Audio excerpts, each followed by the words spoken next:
questions about my tournament setup, so I figured I'd make a quick little video here. This is basically my tournament electronics cart.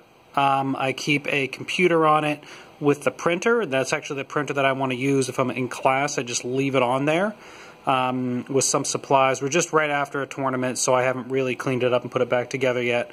But basically the heart of the whole operation is right here, the router. Now, of course, we're not allowed to have the router on the school network, so this is ad hoc running off to the side. But this way I can set up all my tablets with the router. I can set up I have my monitors here in the bins with the Raspberry Pis. And of course those are not allowed on the school network as well, so they all speak through the router. I'm not exactly sure how it works, but this computer here is on the school Wi-Fi, and it's on the Ethernet for the router.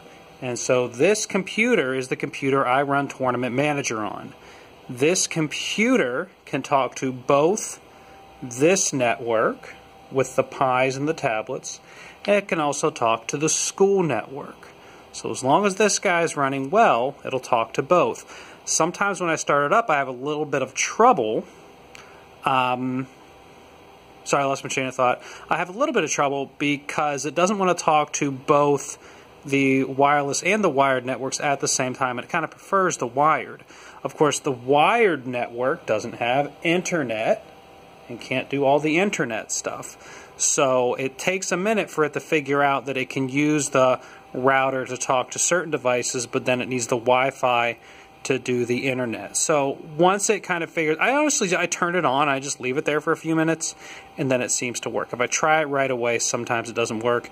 And if someone could explain that to me, that would be kind of helpful. If there's some sort of a setting that will make it prefer the wireless above the wired.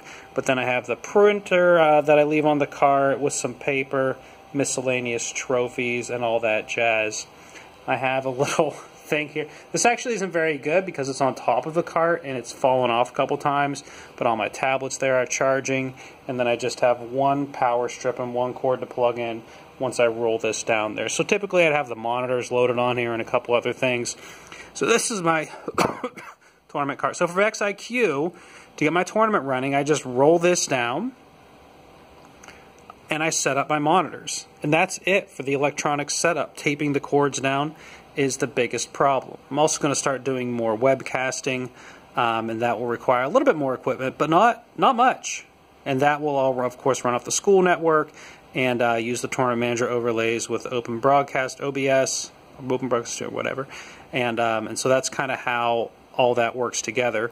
And then when it comes, so those are the things that I need to do. The other setup stuff, which is the fields and getting everything ready, those are things that the kids can do, right? So between 5th and 6th period on Friday before a tournament, I can get everything. So honestly, the kids can set up the fields and move the tables in only 5th period, and then 6th period, I do my little things, and then by the end of the day, when that bell rings, we should be all set up for a VexIQ tournament the next day.